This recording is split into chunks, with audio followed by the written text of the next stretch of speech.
What is poppin', peeps? It's the former president of the Fat Guy Alliance, the current president of the TBX 420 Club, your hero, your role model, the person you want to be like when you grow up.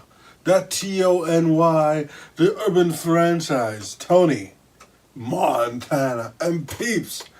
It's Halloween. And this year, I'm joined by my brother, the infamous Doc the Clown from Stewcourt. So good to see you again, boys and girls.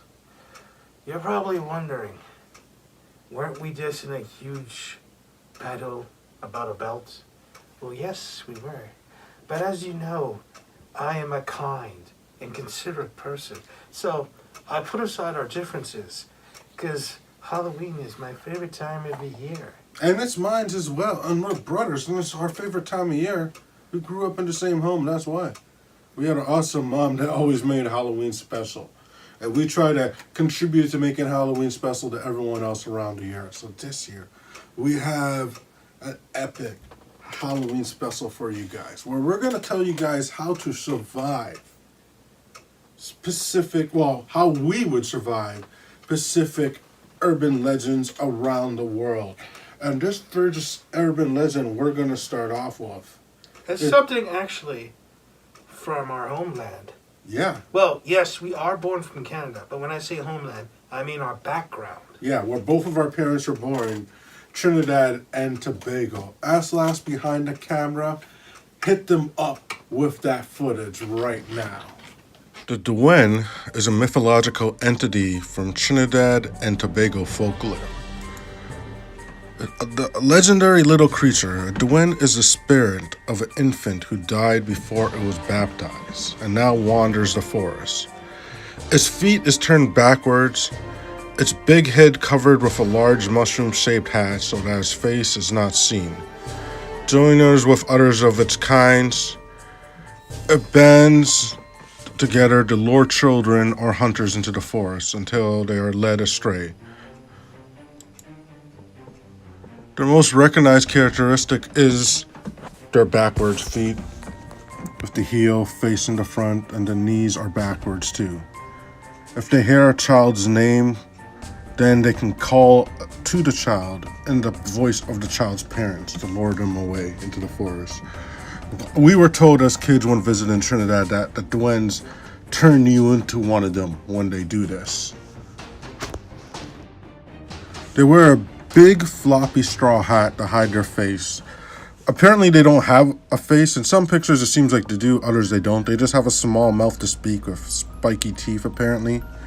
They're largely mischievous. They play pranks on people, raid gardens, and seem to enjoy children astray in the woods. This is one that we actually knew because we were Trinidad. Okay, yeah, peeps.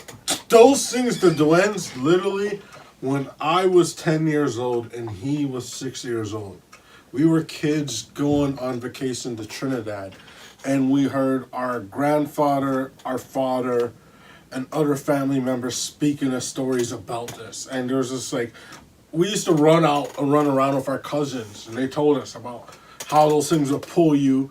And I remember before even going to Trinidad, my Uncle Nan, he would tell me that they would twist your feet and turn you into one of them. So Duens was something that, from when I was a kid, I was scared. Do you remember when we were kids and they told us about that? Or were you too small to remember? The funny thing about that is, when I heard these things supposedly would kidnap kids and twist your feet, yeah, two things. Never took it seriously, and I didn't see that as a big deal. If you're trying to scare a kid with a story, make it terrifying. To me, simply twisting a kid's feet is not terrifying. So, it never terrified me. I can't say the same about my sibling here. Well, here's the thing. When I was a kid, because they turned you into one of them, it kind of did. So I think we'll just have to give a double answer on this from both of us. Give an answer how we're going to react now if we encounter them, because they try to mislead you and be mischievous as an adult, and be like if they tried to lead you astray as a kid. For me, as an adult, I think I would just, because I watch so much survival shows and stuff like that, I would identify where the sounds are coming from and start pelting rocks at it. As a kid, I was a pretty stupid kid, so I might have fell for it. And I would have, 50-50, if someone wasn't there to protect me, I might have been caught by them. I won't even lie. Let's see. As a kid, I was smart enough not to go into the forest at night, so that wouldn't have been an issue for me. As an adult, this might be considered a bad thing, but I would do it anyway. I'll just put the whole forest on fire. Now, an interesting thing. I asked my mom how to survive them. I asked my dad, so I could have got both my parents' opinion. My mom told me that you used to make a bomb. You used to take kerosene and essentially make like a Molotov cocktail. Molotov cocktail? Yeah, and throw them to where they are. So that works, throwing the Molotov. But I kind of feel for me, I would want to make sure that I get that physical satisfaction of pelting something and knowing the pain came right from me. I don't know. Orange, that is both reckless and stupid. My idea, by setting the whole forest ablaze, is better, because I know damn sure they're going to die. Yeah, but then you have to worry about the boys. We're not even covering them, but next year we're going to cover them. They're the keepers of the forest in Trinidad. And if you mess with the Duens, you got to mess with them. They're scary. We'll deal with them next year because they're too scary for this year. But peeps, let's jump into number 2. Yes, because you heard our responses. I did not ask our parents how to deal with them, because I feel my tactic would work. The way how I would do it, I wouldn't get a match. I too would use a Molotov cocktail, because they're easy as hell to make. You just make one, you throw little things on the tree, then you just toss. Then you run away. Alright guys, And so... worst case scenario, if you get caught, blame it on your cousin. Yeah, you got enough of them when you're down there. It helps you get away with anything, we know. Sorry, the guys. amount of stuff that we have done when we were there. No, let's cut it there. We don't want them to hate us because we're planning to go back down. Ask last behind the camera. Let's show them the second urban legend, cryptoid. Wahilas are gigantic wolves with wider heads, spread out toes, long white fur, much like the prehistoric direwolves. They are said to hang out in the Northwest Territory, specifically the remote Nahini Valley, and their hobbies include ripping off your head. This is so established, in fact, that the area has been nicknamed the Valley of the Headless Man, due to more than a few decapitated corpses turning up there. All of these murders, of course, have been blamed on the Willy Wahila, who allegedly stands 4 feet at shoulder length. Like caddies, this monster bears a strong resemblance to the mythical Inuit creature, one called an Amok. That's pretty much the same idea, except for the Amok is gray and less about eating your head off than it is about eating you for being dumb enough to hunt alone. And we're back. I hope you enjoyed that. Now, my brother's going to tell what the next creature is on our list. Well, as you guys just saw in that clip right there, the Wahilas. These are some serious adversaries. In the Northwest Territories, Northern Canada. Fortunately, we're in Ontario, so we don't have to deal with these guys. But, damn, they're like, that entire area where they are is known as like Headless Cove. Because they just decapitate. They have literally found that much decapitated corpses without their heads. Think about that. Exactly. These are no simple small wolves, no. These are true predators that fear no man. So get that notion out of your head. They're like the size of dire wolves. Like if you've watched Game of Thrones, you have an idea of how big a dire wolf is. Think bigger and more ferocious. And actually smarter. It won't just come walking up towards you from the front. No. It will come from behind and from the sides. Because remember, they can see clearly in the dark, but we can't. Yeah. How would you survive this, Dr. Crow? Well, not to brag or show off or anything. Remember, wolves are my people. As you can see in this logo down below. So, for me, I would not need to fight nor run, because it would be the equivalent to meeting a family member. We would probably hunt together, which, if you remember one of my past videos, when I took some of my colleagues to exercise trip in the force, who do you think helped me got rid of certain employees? I didn't kill them all myself. Peter. Okay, hey, those cuts out right there. We don't need that information in public. How would I survive Wahila? Don't you dare harm my people. It'd actually be really hard because it's not a werewolf, so you can't be as simple as saying I'm going to use a silver bullet. Exactly. Although, to clarify, it only works on a regular wolf. If the wolf in question is an alpha, silver won't work. Well, no, that's not necessarily. A silver bullet, if you have enough of them, is going to kill anything when it comes to a regular wolf.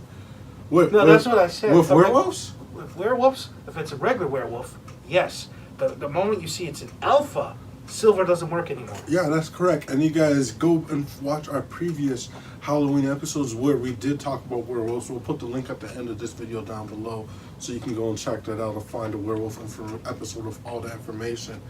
And the reason why I know that, because we did an episode on it previously. Exactly. But she didn't finish, but go ahead. For me, so it's not as simple as that. But it's as simple as, do I have prep time? If I have prep time and I know what I'm dealing with, I kind of feel you would know what to bring with you. In that scenario, you would need like an army of lions, first off. Okay, that is bullshit and cheating. If I have prep time, I will facilitate that if I can do that. And if I can't use other animals as weapons, you bring an RPG. But if you know, if it's, but like, okay, it's known for decapitating your head. Are you going to even give it a chance? Am I going to take a sniper and give it a chance to take my head off right away? Yeah, that's the funny thing. Some people think by using a sniper, or in this case, a hunting rifle, but keep in mind how those guns actually work. They shoot one round at a time. Yeah, you got to reload it after each shot. And if it's not a kill shot, which you're not going to bring down one of these for a single round. Not at all. Keep in mind, the moment you wound an animal, especially something like this, it's going to get pissed off. And it's coming right at, and something that size is coming right at you. Even a shotgun is not going to be enough. A RPG may seem like overkill, but it is going to be what is needed to get the job done. To think, you would use a bloody RPG against one of my kind. I don't want my head ripped off. Or, you know, the simple response was, simply call me, and I'll tell him to calm down. Because remember, I'm the overlord. All alphas answer to me. Well, yes, if you are available in that scenario, but you don't know what the scenario is. All right, peeps. Now, we've already come to our home country. Why don't we get to something that is closer to home? / behind the camera. Show them the next clip. This one's going to be really interesting. Old Yellow Top is just a blonde Sasquatch who hangs out in Ontario instead of British Columbia. Wait, he's in Ontario? That's where I live. And originally it was reported in a newspaper in 1906 and sometimes called a pre-Cambrian shield man. Its OYT is often mistaken for a bear until people get a load of its yellow mane and its talent for running around on 2 legs instead of 4. The beast's fur is dark everywhere except for its head, and is said to rock about a shoulder-length hairdo. For a while, it was sighted about once every 20 or 25 years, but its last cameo was in 1970, when it walked across the world in front of a vehicle carrying a group of miners, almost caused the driver to plunge down a rock cut. Now we're back. I hope that video was very enlightening. Yeah, peeps. Old Yellow Top. This is where we live, dude. This is Ontario. Like, even when I was doing that voiceover, I was just like, what the hell? I live in Ontario. This is like... Like, I have seen and heard that there are different kinds and types of the Yeti, Sasquatch, Bigfoot, whatever you call them. But to think that there was a breed like that here in our homeland. Yeah, and the funny thing is, I remember when we were kids, I had an obsession with topics like this, and him specifically was terrified of Bigfoot. And I was terrified for a good reason, because we have yet to really search all the wilderness, so they're out there. Yeah, I used to have like posters of Bigfoot, and I'd have all these books, and he used to be so terrified. I remember the first year I had my own money to buy a monkey mask, he was scared. By the next year, he was over it because he dealt with it once, when he got a little older. But yeah, this is one that's kind of close to home, because the Bigfoot, that was something I was a fan of. And then you've now, being a horror fan, you've watched multiple Bigfoot horrors, right? Yeah, so essentially I know how to deal with them. Now, I'd only be able to deal with one as an adult. Obviously, as a kid, I'd pretty much up shit Creek River. I'd be totally fucked. Yeah. But as an adult, the best way to go about doing this is, most people don't seem to know, but I'll let you on the tip. What a Bigfoot does when it's stalking you, right? It will either get a big branch or the antlers of a deer or moose and will run around in a circle, hitting the trees. It makes a distinct noise. The noise is meant to confuse and scare you. Yeah, and it's doing it in a circle to make you have no idea what direction it's coming from, just to throw you off, so you don't know where to expect it. Now, the best way, or I should say the most ideal time to fight this thing, is during the day, because unlike most creatures, it comes out both during the day and the night. Yeah. Your best bet is during the day. Mm-hmm. And now, this is where modern technology comes into play. Now, I'm going to plant a bunch of claymores all over the place on the ground. That dumb fuck is eventually going to run and trip one, and it's going to blow his damn legs off. Then I'm going to come up with not one, but two judge guns and blow his head off. Because there's been no reports or indication that he's bulletproof. So I would say 2 judge guns, 2 to the head. And yes, that's an actual gun. Look it up, the judge. 2 of them. I am the law. 2 in the head. Or if I want to be fancy, a Desert Eagle. And if you're wondering what a claymore is, essentially a landmine used in the military. There's 2 types. Either I could detonate it remotely, or there's this laser that's totally invisible, so he's not going to see it. And when he passes it, there's going to be a big bang. And before I shoot him, I'm probably going to laugh. Because he's going to be like, what the fuck was that? Why is my legs gone? But that's how Dr. Clone will do it. Because those fucker Sasquatches are taking up space in the woods. Well, my people, the wolves, of all species of wolves, rule. But they want to play, they want to come in our woods. Oh, right. Your turn. Well, peeps. Okay, here's the one thing. It all depends on the scenario. Now, with the Sasquatch, they're supposedly the missing link. And there is a rumor that they are supposedly telepaths. So they may be able to read my mind and figure out whatever plans I have. So I got to take that into anticipation. So no matter what I do, I got to be consistently not thinking about what I'm physically doing and just do things. So I'm going to, first off, to block against them actually, if they potentially do have this telepath problem, consistently keep a song in my head and just be singing in my head the entire time. But which song? It has to be a really long one with a lot of words. The song that never ends. Seriously? It has to be something that never ends. And you know how the song goes. If we can't start that song because it won't end. It'll be the rest of the video.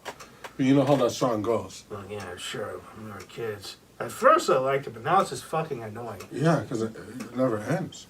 So I'll keep that going in my head and keep actively moving towards finding an evasive action against them. Now, I gotta first figure out if there's something that I can become peaceful with and try to, communicate, figure out their origin, how much of their history is recorded, base it against what we have recorded in our history. If I can't do that, then obviously I'm gonna have to take it out Now Sasquatches, they're like just giant, like bear, bigger than twice the size of bear-sized gorillas. So I feel in that case, with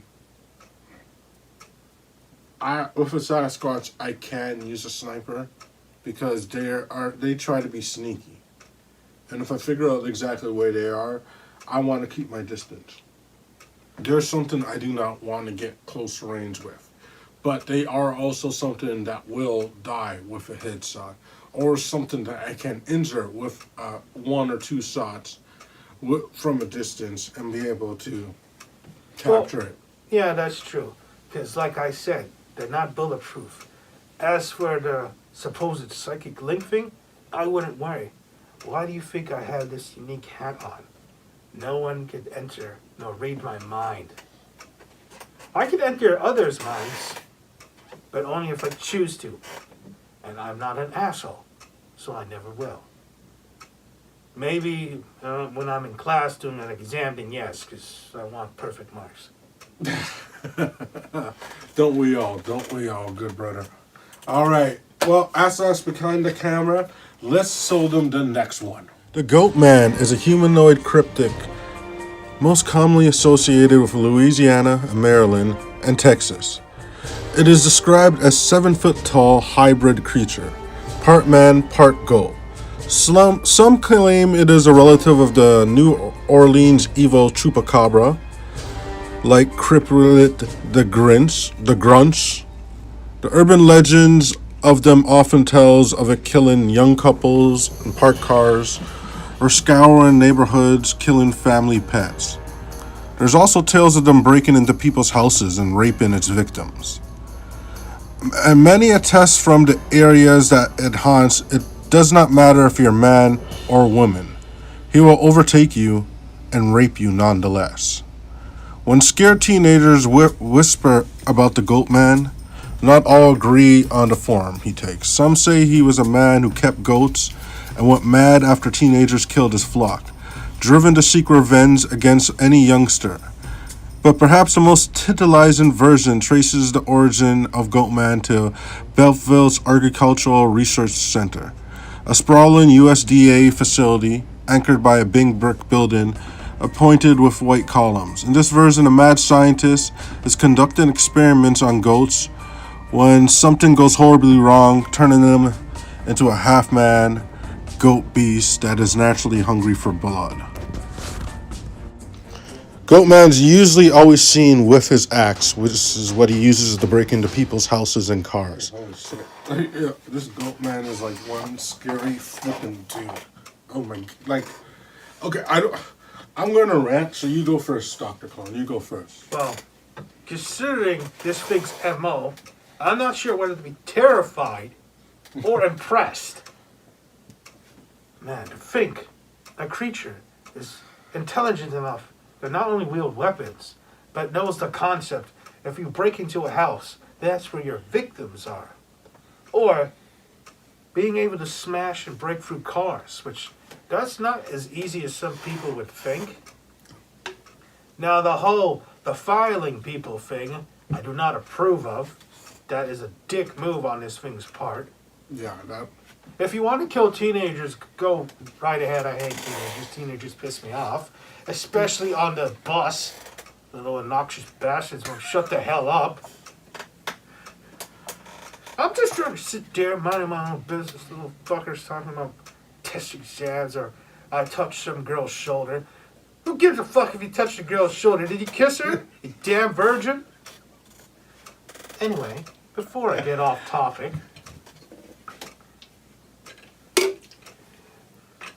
Hold on. Ah, yes. Now, based on what I've seen about the Goat Man, since it's smart enough to use weapons, I'm going to need to be very tactical about this one. Now, unlike other things, this thing only comes at night. So, the one thing I'm definitely going to need is night vision goggles, so I can see this asshole. The next thing I'm going to need is a grenade launcher. And the reason why I need a grenade launcher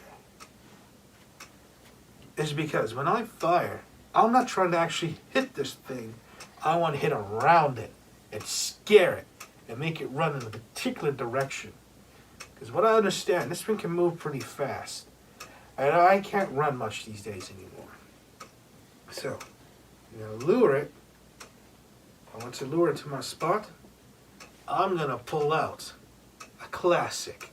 Now, in the supposed Hollywood movies, this is seen as the bad guy's gun, but I'm calling bullshit on that. I'm going to pull out the AK-47. A nice, reliable assault rifle. Durable, powerful, easy to use. And I'm going to riddle his ass with bullets until he falls down to the ground. An AK-47, that's the assault weapon to use because unlike most guns, it doesn't need a lot of maintenance. It's a man's gun. Don't let those Hollywood movies trick you. It's not a bad guy's gun. It's a man's gun. Damn Hollywood. Well, okay, peeps. How I would handle the goat man. First off, this son of a... This Calm is the down. most deplorable... It's okay. Calm down. This is the most deplorable creature in all of history, and he deserves the worst death. If I have prep time, I am burning the arsenal of Batman, and I am torturing his ass as much as I can. I will do every single bad thing possible to that evil. I don't care if he's the scientist or the guy who lost his herd. The things that he does to people is just wrong. Now, if this is a scenario in real life and it is a horror movie and I'm stuck in I'm attacked in my house or some random house or something, I am finding the first knife or blade that I can. And I am stabbing this fucking piece of shit in the dick as many times as I can. Because I will not be raped. In a real life scenario, I will not survive against the goat man. Dr. Clone probably wouldn't either. But he rapes people when he attacks them, as you saw in the video before. I will stab him in the dick as many times as I can to make sure he will not rape me. I'll be like, you can kill me. Yeah, you can eat me if you want, but you will not rape me. You will not rape me. I will not let that happen to me right now. Something else. Did you see those pictures, peeps? Did you see those pictures? I am not letting that happen to me. Why do you think I said I was going to use an AK-47? I will kill that. I will hope I would kill him, but that will not. Okay, I don't even want to talk about this nasty thing anymore. Assholes behind the camera, give them the next creature. The Groot Lang is a legendary cryptid that is reputed to dwell in a deep cave in South Africa. According to legend, the Groot Lang is a primordial creature as old as the world itself. Tales state that gods, new to crafting of things, made a terrible mistake in the Groot Lang's creation and gave it tremendous strength, cunning, and intellect. Realizing their mistake, the gods split the Groot Langs into two separate creatures, thus creating the first elephants and the first snakes. But the original Groot Langs escaped from this. After the Groot Langs are born, it is claimed to devour elephants by luring them into caves. The cave is known as the Wonder Hole, or the Bottomless Pit. Supposedly, it connects to the sea, which is 40 miles away. According to local legend, the cave is filled with diamonds. It's also said to live in warm rivers and lakes. In Bayon, it is said to be a huge elephant-like creature with a serpent's tail. Sometimes it's depicted as having orange gems for eyes. Also, according to the tale, Groot Langs really love gems, particularly diamonds. And despite the creature's lust for cruelty, victims can often bargain for their freedom by offering a Groot Lang enough precious gems.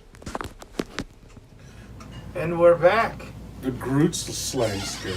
This is like, wow. Okay, wow. You know, I had no idea such a thing even existed until we, researched it. Yeah, literally, he showed me the video of this. And I was just like, wow, okay, we got a cool one from Africa. But it's just like... Because I made it quite clear. We wanted to show things that I'm pretty sure, unless you're a huge fan or like to research things, you would have never heard of this. Yeah, and this is something that is apparently from the start of the history of the Earth, which makes it really cool. Yeah, we're talking about something that's pretty much fucking ancient. And when something's ancient, it has more powers than you think because it can develop new abilities. As I said in the voiceover earlier, the gods decided that they made a mistake because how powerful, how cunning, and how intelligent it was. They had to split it into a snake and an elephant. Now think about it. The snake and the elephant originally was one creature. Is that not scary just to think about? And to make matters worse, because they were together, that implies they were bigger, smarter, and more powerful. When they say more powerful, that means a lot of physical strength. They ate elephants. They lured elephants and ate them. Take that in. How many things can actually kill and eat an elephant? Even a pack of lions struggled to kill an elephant, let alone trying to eat one. And that takes the entire pride. It has to be at least 30 or more lions, including the male who gets off his fat ass to help. And they are picking off elephants like how we go fishing. That's just crazy. And wow. Do humans even eat elephants? Last time I checked, what we do, it's totally wrong and I do not condone this. And if I catch you doing this, I'm going to put you down myself. It's known as the ivory trade, where they would steal the tusks of elephants. Now, I think that's wrong. Yeah. You should not do that. Yeah, absolutely, absolutely. I completely 100% agree with that. How would you handle a Groot Lang? No. Considering this is an ancient creature, I will not kid myself. I will not be able to best this creature in terms of brute strength. No. I will handle this as a businessman. Since I am the ruler of wolves, I would make an alliance with it. You see, it craves gems and diamonds. We have quite a few of those ourselves. So we would make a peace arrangement. We would give them a certain amount, and they will stay out of the force, since they're in Africa anyway. I'm sure this will appease this creature, since that's all it wants. Sure, it's known for cruelty and killing, but if you could appease its greed, which I know how to, because I'm a businessman, that'd be the best course of action. Besides, I'm not going to be responsible for killing an ancient. There are consequences when you kill an ancient. I'm not about to piss off certain individuals, or I should say, certain beings. I already have enough enemies as is. Well, the rebuttal or to argue that last point you made, the gods wanted them destroyed. If you paid attention to the voiceover. Well, sure, some, but not all of them. And here's how I would deal with them. These guys. Because if you think about it, even though this would escape, they could easily just come back and taking it out, but some of them wanted to keep it. You gotta take that in mind. Sure, they wanted to get rid of it, but some wanted to keep it. Well, I guess that's why, that's why supposedly in urban legend or the cryptoid beliefs, they still exist somewhere out there, right? Yes. For me, something like this, something this intelligent, this cunning, who would be as strategic as I am when it comes to planning an evasive attack. There is several plans of action. It's bigger than elephants. Part snake, and as you guys saw, there was multiple pictures of it. So there are different versions of this thing. Yeah, so it's like you don't even know what you're coming up against. Some versions are more terrifying than others. First off, if I had prep time and I was able to plan this, their fascination with their greed, I would have time to come up with gems that I will have a device that's within them that would help me possess these things and control them. They're devastating killing beings, and I will bribe them with beautiful gems and diamonds, but those diamonds would enslave them to me, just because of how devastating they are. I suppose you could do that. That's almost like my plan, with an equal partnership. But if I was in a one-of-a-mill scenario where I encountered them, and it was life or death, them or me, I would find whatever weaponry at my disposal. And here's the thing. It's an elephant and a snake. And it's a big elephant and a snake. Both devastating creatures. Both big, devastating, but not invulnerable. Well, hold on. They never said that. That's the thing. Keep in mind, they use the term ancient. So, there's no guarantee modern weapons would be able to kill this thing. Why do you think I didn't go with my normal approach? How to deal with things like this? My strategy would be to get away. Due to the fact that it's ancient and it would not be invulnerable to whatever weaponry potentially, I would be able to get away with it. Because killing it is not going to do me any value. And especially as you alluded to earlier, anything ancient, it would be an injustice to take it away if it has survived this long. Exactly. All right. Well, Asok's behind the camera. Let's get to the final urban legend creature. The Mongolian death worm. Which its name means intestine worm due to its red blood-like color and size, which is the size of an intestine. It has been described by many to be from anywhere from 2 to 7 feet long, have the ability to spit out a corrosive yellow saliva and generate blast of electricity. Yeah, blast of electricity.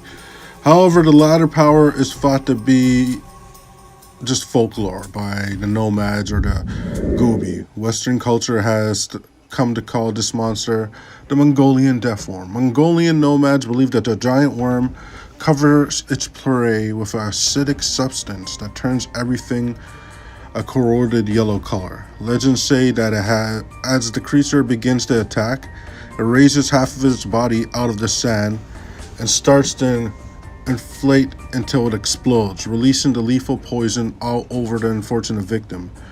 The poison is so venomous that the prey dies instantly. Livestock and humans are supposed to be its main prey. Mongolian death worm. What do you think about that, Dr. Clone? Well, considering I find worms both disgusting and creepy. Like, when we were kids, when we ate spaghetti, I used to F with him and say, "That's worms in that pasta." Yeah, this asshole here, I was traumatized to eat both pasta and noodles and all things that look like it for fucking years.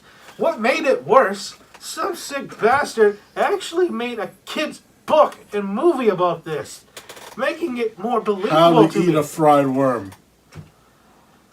Can you imagine that? Some sicko made a book about some kid actually eating worms for a bet. It wasn't even a lot of money. It was like $30 friggin' I think. But I guess to a kid that's a lot of money. That's why I think kids are dumb. $30? Yeah, I think it's $30. For what? I know in the movie itself he wanted the money for something. Oh. But it's like magically you can't ask your parents. So you gotta ask the classroom bullies who magically somehow have the money. But no, they want you to do something messed up like that. I was traumatized with the fact that, oh, fuck, worms! Ah. Yeah. I only ever did it because my mom's an amazing cook. And when she made spaghetti and meatballs, like it was homemade meatballs. Shut up, it's not funny. And what made it even worse? I don't know if people remember, but there was also another homemade cartoon. pasta. Oh. There was another cartoon called Homemade Earthworm sauce. Jim. Oh, that was a cool game, though. You know what made it worse for me? If you remember, the game preview itself, it was an old lady eating fucking worms. How do you not remember that? Oh my God, yes! I remember you would run up the stairs. You know how much that shit traumatized me? Like, here's such a thing. Like, as brothers, we'd have to look out for each other. Certain commercials or cartoons would trigger each of us. So, I would have to change them right away if they came on if I saw them, and some vice versa for him. So there was certainly that was one that we would always try to avoid. But anyway. Mongolian deaf one. How are you dealing with it, Dr. Cohen? Well, now that I'm older and I passed that trauma, there's other things I need to now deal with. Apparently, not only is this goddamn thing huge and burrows under the ground, and apparently shoots both a poison and acid, occasionally sometimes fire, and can also discharge electricity. Like, what in the 9 fucks? Yeah, no, electricity, although it's not in all depictions, as you saw in the earlier clips, it is just messed up. But luckily, it's just an oversized worm that just happens to have natural element abilities, so there's only one goddamn thing to do. One thing. That's right. I'm gonna go to the zoo and steal every single vulture and hawk I can find and sick it on that asshole. And for good measure, falcons. Jay will rip that cunt up into pieces and eat him. That is the most practical answer that there is, and it's the most natural, practical answer you could ever hope for. That was just like, that's good. I like it. Oh, I should also bring in some crows. Because all these birds, they obviously don't like each other. But if you get enough of them, because remember, they flock and they're huge numbers. Enough of them would kill this thing. Because there has been no indication that this thing can't die. So, you get its natural enemy. Birds. Lots of friggin' birds are the most dangerous species. The ones I just mentioned. I'll mention them again. A hawk. A crow.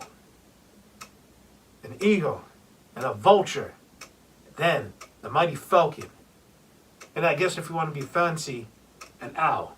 You get those species of birds, it will kick this thing's ass and eat it for you while you sit down. No pelicans?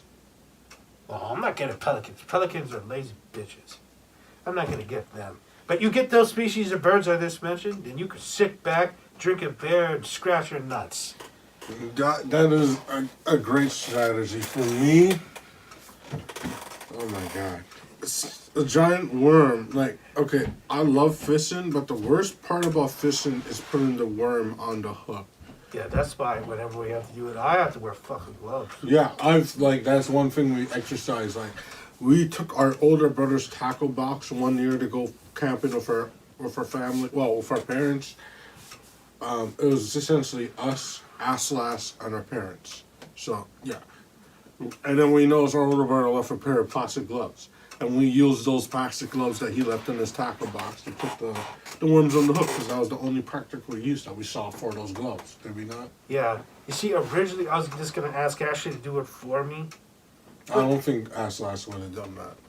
She's nodding in her head. It's like, her nod is like a fuck you, are you stupid?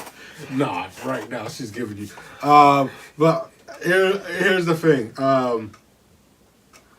For me, giant worms, explosives. You either trick the giant worm to consume multiple explosives to blow it up. Oh, are you talking about like dynamite or grenades? Either one you can use. I actually feel that pipe bombs, so that I can do it remotely, or claymores, just so that you can do it remotely. Oh yeah, that's actually more practical and smarter. A pipe bomb or claymore. That way, as soon as it's inside of it, then you hit it.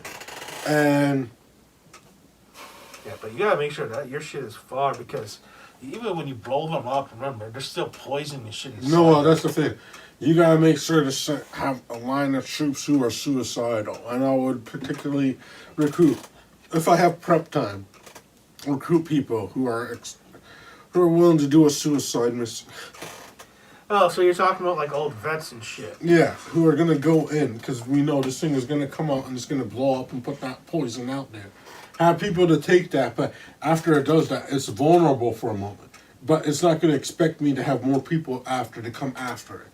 And it's not that we're disrespecting vets. It's just some of them would rather go out I wouldn't say blaze of vets. glory. Just like anyone who is willing to go on a suicide mission, who is for the cause, I explain to them what is at risk and what's going to happen. And if they're willing to do that mission, great. You find the people who will do that mission. Now, you've got an answer on these 6 things. We're going to do 10, but we'll stop at 6 right now. Yes, because we don't want to overwhelm you with such vast knowledge. Cheers, brother. Now, if you happen to like this video and what we put out, we might consider doing a part 2 by putting more features. Yeah, we could do more episodes of Urban Legends because there's a lot more out there and there's a lot more for us to look up. Like, we saw so many things that we wanted to do video on, so it was kind of a disappointment, and to think that we would have to limit it to just a Halloween special. So if you guys like this, let us know in the comments, and we might make this a regular series because there's enough out there for us to make this a regular series. Yeah, enough to do a good amount of episodes, because this doesn't need to be limited to this solely Halloween. Because hell, I see plenty of channels doing scary stuff all the time. There's no reason or sense why we can't either. Well, with that being said, peeps, we're going to jump into our outros right now. But thank you for joining us for this Halloween special. And I know things are different this year. And it's not the ideal Halloween. But just, you have your family. Be grateful that you're around your loved ones. You have people that you know. Go and buy a bunch of candy. If you have kids, go and buy a bunch of different types of candies. Don't be cheap and buy one type of bag. Get them a bunch of candies and put it around. Let them do a candy search. Do whatever. Enjoy this. Get them a costume. Do a homemade costume. Let's go old school. I know my older brother and my older sister, they always made their Halloween costumes when they were kids. So why don't you guys do the same? Make it a family thing and have something to do together. Carve pumpkins. Have a pumpkin contest. I know they're cheaper than they usually are. So why don't you guys have a contest carving them? Halloween, it's been one of our favorite holidays growing up always. Yes, it has. So find a way to enjoy it. I'll just say this. Because of this unfortunate business, great injustice is being done. We can't go trick-or-treating, us kids. You're pissed off about it. I'm pissed off too. Because I was going to go trick-or-treating. I don't give 9 fucks if I'm too old. I like candy. Yeah, he's really short compared to me. Peeps, that's the one thing. It's really bothered me that the kids don't get to go trick-or-treating, and that's why it's make it up to the kids. You know, this Halloween's about the kids. Yes, we all like to go the clubs and wear slutty costumes and rub up and grind on each other. But Wait, this you wear slutty costumes? Everyone does at the clubs. Ugh, you kids. But for the kids, it's about the candy. They don't care about trick-or-treating. They care about the candy. Well, and yeah, why did what kid wouldn't care about getting free candy, which now they're being denied? And they don't want one type of candy. The best thing about Halloween is multiple types of candy. My advice to every single one of you, go to the dollar store. Buy a bunch. You can go to Shoppers and buy one good bag for $5. Or go to the dollar store and get like 10 bags for $10. It's all up to you, please. Or if you want to be really fancy, go to Walmart. They sell those huge-ass things for like the lowest prices. Now, I'm not trying to advertise Walmart. I'm just saying. We're going to end it right there, so you want to take your outro first? Very well. Oh, and if you're wondering, yes, these are Dr. Clone's pajama pants. Don't judge me. I was asleep. Now, we'll end this the same way how we always ended here, since this video is going to be on both pages. Never forget, you too could be a member of Steel Corp. Because everyone wants to be a member, don't they? Now it's your turn. Well, peeps, you know how we just end this here? I ask you guys to do a few things, and I tell you guys what is up. But guess what, peeps? If you enjoyed this video, please, give me a thumbs up, give me a thumbs down, whatever you feel I deserve. Go in the comments and be heard. Tell me what I'm doing right. Tell me what I'm doing wrong so I can make the changes to keep you guys happy. Notification bells, all that good stuff. And subscribe. There's that subscribe button. And peeps, if you can, if you will, Do you see that join button beside the subscribe button? We have the exclusive membership program here in the TBX 420 Club, where you get exclusive videos and goodies, whether it comes from badges, monthly giveaways, and prizes. If you pay a monthly fee, it's a new feature we have, but if you join it, trust me, you will not be disappointed. Everyone who joins gets an option to write an episode. You get to pick what I do and what Dr. Clone does in the episode. You write the script. Be sure to follow me on everything else, TBX 420 Club. Starting off the official Instagram page, the TikTok, and the official Twitter. TBX 420 Club, one word. You want my more mature content? Follow me on Snapchat, TBX 420 Club. If you want a game from me, TBX 420 Club, this is TBX 420 on PSN. TonyMon 420 on Xbox Live. Stay good, peeps, and keep it blitz.